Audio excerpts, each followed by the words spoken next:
आपके साथ मैं हूं समीर अब्बास और हमारा ये वीडियो अंत तक जरूर देखिएगा। आज आपको बहुत कुछ मिलने वाला है इस वीडियो में।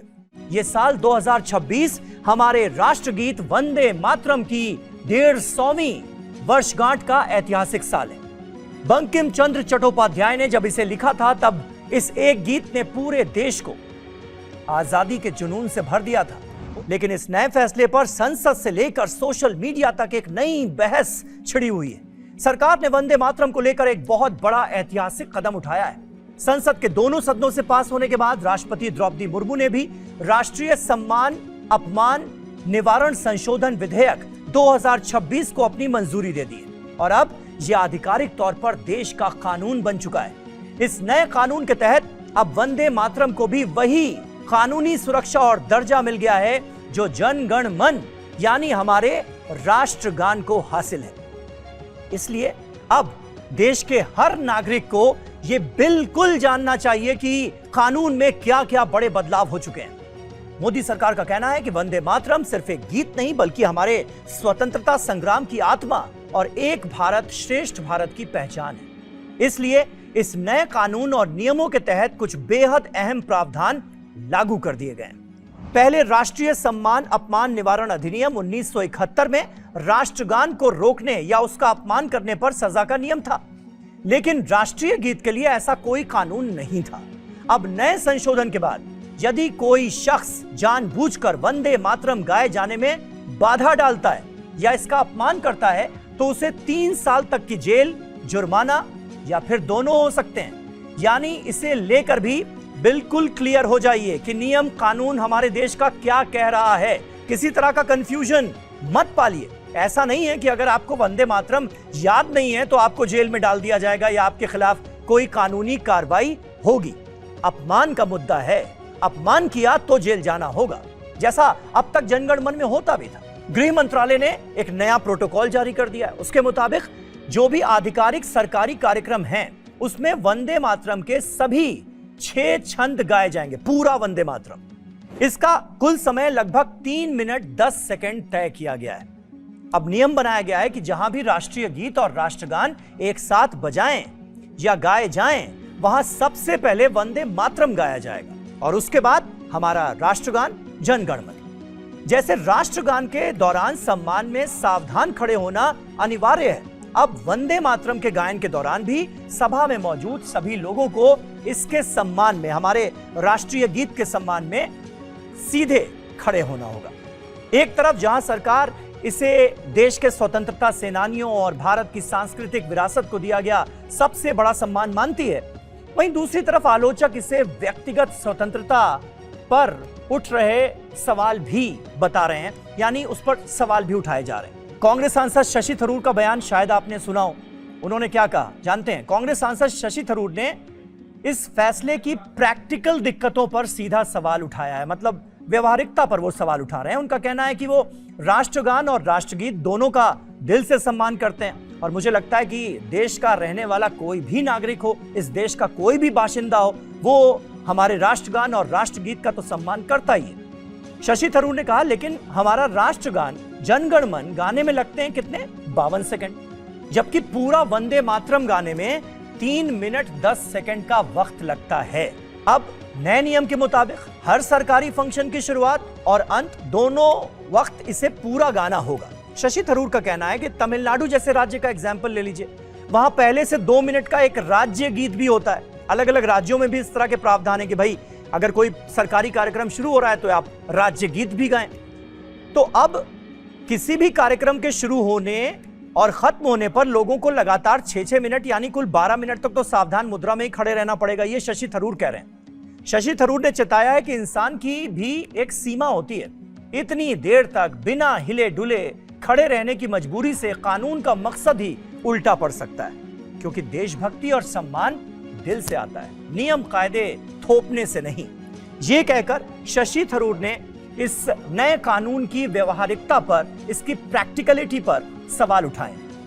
अब सवाल यह है कि क्या देशभक्ति के लिए 12 मिनट खड़े रहना वाकई एक व्यवहारिक फैसला है या सिर्फ नियम थोपना? इस पर आप अपनी राय जरूर दीजिएगा, लेकिन अभी बात यहां पर खत्म नहीं हुई है। वंदे मातरम को लेकर जो विवाद है वो तो बड़ा पुराना है। क्या आप जानते हैं कि जिस गीत ने देश की आजादी की नींव रखी, उसी को लेकर हमारी संविधान सभा में घंटों लंबी और तीखी बहसें हुई थी। आज वो दिलचस्प कहानी भी इसी बहाने मैं आपको सुनाता हूं। बहुत दिलचस्प कहानी है और ये आपको पता भी होनी चाहिए।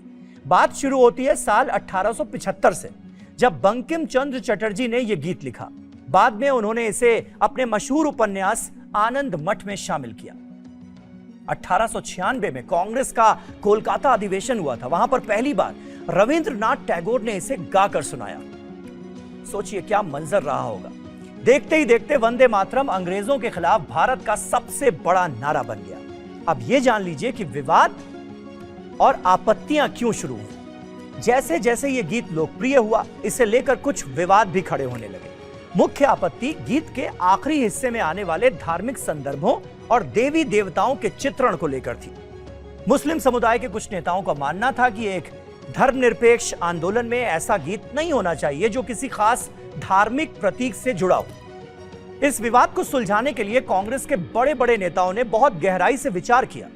रविंद्रनाथ टैगोर ने पंडित जवाहरलाल नेहरू को खुद खत लिखकर सलाह दी कि वंदे मातरम की शुरुआती पंक्तियां पूरी तरह से मातृभूमि की सुंदरता और उसकी वंदना को समर्पित हैं। इसमें कहीं कोई धार्मिक विवाद नहीं है, लेकिन बाद के चरणों में जो धार्मिक प्रतीक हैं वो हर किसी के लिए स्वीकार्य नहीं हो सकते। पंडित जवाहरलाल नेहरू ने भी टैगोर की बात से सहमति जताई। उनका मानना था कि आजादी की लड़ाई सबको साथ लेकर लड़ी जानी चाहिए, इसलिए ऐसा कोई कदम हमें नहीं उठाना चाहिए जिससे किसी वर्ग में अलगाव की भावना पैदा हो। 1937 में कांग्रेस कार्य समिति ने एक ऐतिहासिक फैसला लिया। यह तय हुआ कि किसी भी राष्ट्रीय मंच से केवल वंदे मातरम की शुरुआती 4 पंक्तियां ही गाई जाएंगी। 4 पंक्तियां, वंदे मातरम सुजलाम सुफलाम मलयज शीतलाम शस्य श्यामलाम मातरम, वंदे मातरम। अब वंदे मातरम की ये शुरुआती पंक्तियां सिर्फ भारत की नदियां, हवाएं, फसलें और हमारी मिट्टी की खूबसूरती को बयां करती हैं। इस फॉर्मूले ने उस वक्त के एक बड़े विवाद को शांत कर दिया। अब आते हैं उस मोड़ पर जब देश का संविधान लिखा जा रहा था। डॉक्टर भीमराव अंबेडकर, जो संविधान सभा की ड्राफ्टिंग कमेटी के अध्यक्ष थे, वो देश की अखंडता और धर्मनिरपेक्षता को लेकर बेहद सतर्क थे। संविधान सभा में इस बात पर लंबी चर्चा हुई कि जनगण मन को राष्ट्रगान बनाया जाए या वंदे मातरम को। यह सवाल था। 24 जनवरी 1950 को संविधान सभा के आखिरी दिन राष्ट्रपति डॉक्टर राजेंद्र प्रसाद ने एक ऐतिहासिक फैसला सुना दिया। उन्होंने स्पष्ट किया कि जन गण मन देश का राष्ट्रगान यानी हमारा नेशनल एंथम होगा। वंदे मातरम को राष्ट्रीय गीत यानी नेशनल सॉन्ग का दर्जा मिलेगा। उन्होंने यह भी जोर देकर कहा कि वंदे मातरम को जन गण मन के बराबर ही सम्मान दिया जाएगा, क्योंकि आजादी के आंदोलन में इसका ऐतिहासिक योगदान बहुत अतुलनीय रहा है। इससे तो कहीं कोई इनकार नहीं कर सकता। लेकिन हाल ही में मोदी सरकार ने एक बड़ा ऐतिहासिक कदम उठाया है। सरकार ने संसद में राष्ट्रीय सम्मान के अपमान की रोकथाम संशोधन अधिनियम पारित कर इसे कानून बना दिया है। अब वंदे मातरम को भी वही कानूनी दर्जा और सुरक्षा हासिल हो गई है जो अब तक राष्ट्रगान यानी जनगण मन को प्राप्त थी। इतना ही नहीं, सरकारी दिशा निर्देशों के तहत अब इस गीत के सभी 6 के 6 स्टैंजास को गाने और इसके पूरे सम्मान के प्रोटोकॉल भी तय किए गए हैं। लेकिन सवाल यह उठता है कि पूरे गीत में ऐसा क्या है जिस पर आज भी बहस छिड़ जाती है, और इस नए कानून में क्या कड़े प्रावधान किए गए हैं, इसको भी समझ लेते हैं। दोस्तों, वंदे मातरम केवल 4 लाइनों का गीत नहीं है, इसमें कुल 6 छंद हैं। 1937 में केवल पहली कुछ पंक्तियों को अपनाया गया था, क्योंकि बाद के छंदों में कुछ ऐसी बातें हैं जिन पर अलग अलग राय रही। इसका जिक्र मैंने पहले किया, लेकिन वो ऑब्जेक्शंस क्या थे उसके बारे में थोड़ा डिटेल में आपको बता भी देता हूं। दुर्गा, मां दुर्गा और लक्ष्मी जी से तुलना। गीत के तीसरे और चौथे छंद में मातृभूमि यानी भारत माता की तुलना सीधे तौर पर हिंदू देवी देवताओं जैसे मां दुर्गा, लक्ष्मी और वाणी यानी सरस्वती जी से की गई। त्वम ही दुर्गा दश प्रहरण धारिणी जैसी पंक्तियां इसमें आती हैं। मुस्लिम समुदाय के कुछ नेताओं और विद्वानों का तर्क रहता है कि इस्लाम में ईश्वर यानी अल्लाह के अलावा किसी भी रूप में या मूर्ति की वंदना, इबादत करना मना है। अब आनंद मठ का जो ऐतिहासिक संदर्भ है वो भी आपको बताते चलें। ये गीत बंकिम चंद्र चटर्जी के उपन्यास आनंद मठ का हिस्सा है, जैसा मैंने आपको बताया, और उपन्यास की पृष्ठभूमि 18वीं सदी के सन्यासी विद्रोह पर आधारित थी, जिसमें तत्कालीन शासकों के साथ संघर्ष को दिखाया गया था। कुछ लोग इसे ऐतिहासिक दृष्टिकोण से संवेदनशील मानते हैं। अब एक मुद्दा और है अनिवार्यता बनाम आस्था का। विपक्ष और कई क्षेत्रीय दलों का कहना है कि किसी भी धार्मिक संदर्भ वाले गीत को हर नागरिक के लिए अनिवार्य करना उनकी व्यक्तिगत आस्था और संवैधानिक स्वतंत्रता पर असर डालता है। आजादी के 75 से ज्यादा सालों बाद भी ये गीत भारत के इतिहास, कानून और राजनीति के केंद्र में बना हुआ है। वंदे मातरम को लेकर सरकार का जो फैसला है और इस पर उठते जो सवाल हैं, और इस गीत के साथ, हमारे राष्ट्रीय गीत के साथ, वैसे एक सवाल यहां पर जहन में यह भी आता है कि अगर कोई गीत हमारा राष्ट्रीय गीत है तो उस पर क्या विवाद हो सकता है? लेकिन विवाद और आपत्तियां तो लगातार इस गीत से जुड़ी रही हैं। तो इन सब को लेकर, सरकार के फैसले को लेकर, नए कानून को लेकर, वंदे मातरम से जुड़े विवाद को लेकर आपकी अपनी राय क्या है? ये हमें कमेंट बॉक्स में जरूर बताइएगा।